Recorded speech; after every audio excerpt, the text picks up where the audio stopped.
Friends, welcome to Kongunadu சமையல். நான் பானுப்ரியா விஜயசேகர். இன்னைக்கு நம்ம ஒரு இயற்கை சார்ந்த வீடியோ தான் பார்க்க போறோங்க. இயற்கையின் படைப்புனே சொல்லலாம். இது வரைக்கும் நாங்கள் இந்த வீடு கட்டி 15 வருஷம் ஆச்சு. இது வரைக்கும் இந்த மாதிரி நான் ஒன்று பார்க்கவே இல்லை. லாக்டவுனோட மகிமையிலும் கூட சொல்லலாம். ஏன்னா இத்தனை நாளாக நான் குருவிகளை பற்றி தான் சொல்கிறேங்க. இத்தனை நாளாக குருவிகளோட சத்தம் ரொம்ப கம்மியாக இருந்தது. இப்போ இந்த லாக்டவுன் ஆரம்பித்து கொஞ்ச நாளாகவே பார்த்தீங்கன்னா வீட்டை சுற்றியும் எப்போவுமே ஒரு பூங்காவனம் மாதிரி அவ்வளோ குருவிகளோட சத்தம் இருந்துகிட்ருக்கு. இங்கே வந்து நாங்கள் தண்ணி வைக்கிறோம் காம்பவுண்டில். அதில் வந்து டெய்லியும் குருவிகள் குளிச்சுட்டு போய்கிட்டு இருக்குது. அந்த வீடியோ உங்களுக்கு நான் காமிக்கிறேன். இன்னொன்று வந்து ஒரு சின்ன வெரைட்டி குருவிங்க, தேன் சிட்டு மாதிரி ஒரு விரல் நீளம் கூட இல்லை, அந்த அளவு சின்ன குருவி.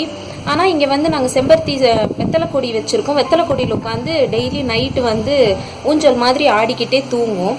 அந்த வீடியோ இப்போ காமிக்கிறேன் பாருங்கள்.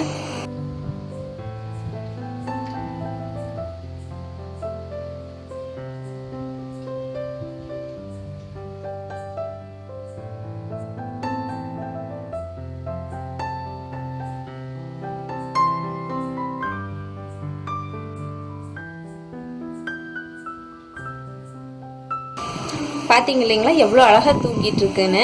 இந்த மாதிரி டெய்லியும் தூங்கிட்டு இருந்தது. இப்போ அதுக்கப்புறம் ஒரு வாரம் அந்த குருவியே காணோம். இன்னைக்கு தான் நாங்கள் மறுபடியும் பார்த்தோம். எங்களுக்கு பார்க்கவே ரொம்பவே ஆச்சரியமாயிடுச்சு. ஒரு சின்ன செடி தான், வீட்டுக்குள்ளே வச்சிருக்கிற செடி. நாங்கள் அடிக்கடி நடந்துக்கிட்டு இருக்கிற இடம் தான். ஆனாலும் அந்த செடியில் ரொம்ப அழகாக கூடு கட்டி முட்டை வச்சிருக்குதுங்க. இப்போ நான் உங்களுக்கு அதை காமிக்கிறேன். வாங்க போய் அந்த கூடு எப்படி இருக்குன்னு பார்க்கலாம். பாருங்க, இந்த இடத்துல தாங்க இந்த வெத்தலை கொடி இருக்கு இல்லைங்களா. இந்த வெத்தலை கொடியில் இந்த மாதிரி கீழே தொங்குற அந்த வாதில் உட்காந்து தான் நல்லா அழகாக ஆடிட்டு இருந்துச்சு. இந்த மாதிரி ஒரு வாதில். இப்போது இங்கே கீழே பார்த்தீங்கன்னா இங்கே இன்சுலின் செடின்னு நான் ஒரு தோட்டத்து வீடியோவில் போட்டிருந்தேங்க. இந்த செடியில் தான் கூடு கட்டியிருக்கு. அங்கே அடிக்கடி நடக்கிற இடம் இது.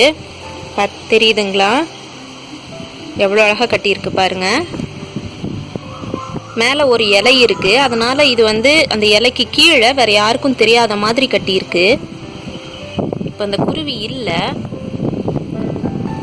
உள்ள குஞ்சு பொரிச்சிருக்குங்க. உங்களுக்கு தெரியுதான்னு தெரியல.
என்ன ஃப்ரெண்ட்ஸ், பார்த்தீங்களா குஞ்சு பொரிச்சிருக்குதுங்க. நாங்களே முட்டை இருக்குன்னு தான் நினச்சோம். எங்களுக்கே ரொம்ப ரொம்ப ஆச்சரியம். குஞ்சு இருந்தது.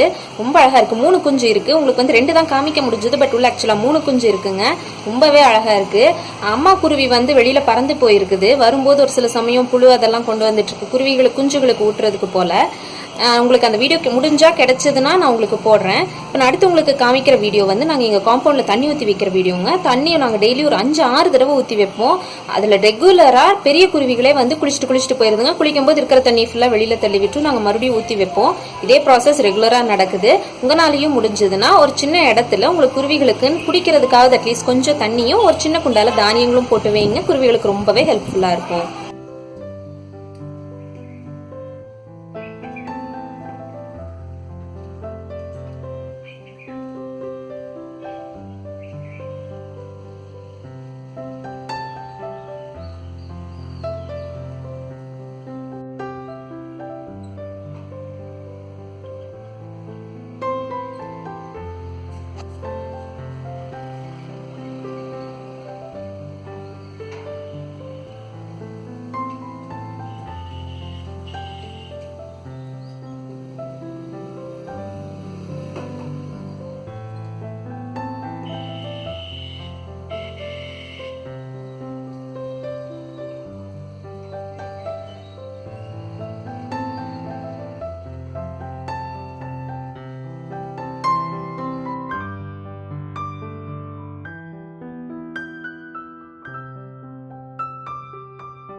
ஸோ இன்னைக்கு நீங்கள் பார்த்த வீடியோஸ் தான் எங்கள் கிட்ட இங்கே இருக்கிற குருவிகளோட வீடியோஸ் இருக்கிற கலெக்ஷன் எல்லாமேங்க.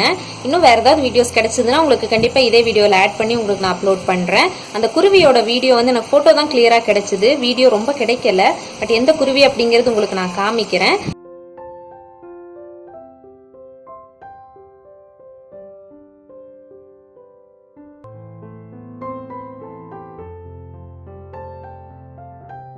உங்களாலையும் முடிஞ்ச அளவுக்கு குருவிகளுக்கு ஹெல்ப் பண்ணுங்க. லாக்டவுன் முடிஞ்சாலுமே நம்மளால முடிஞ்ச அளவுக்கு பொல்யூஷனை கொஞ்சம் கண்ட்ரோல் பண்ணி இந்த குருவிகள் எல்லாமே ஹெல்த்தியா இருக்கிற மாதிரி பார்த்துக்கலாம். ஃப்ரெண்ட்ஸ், டேக் கேர், பாய். நெக்ஸ்ட் வீடியோல பார்க்கலாம்.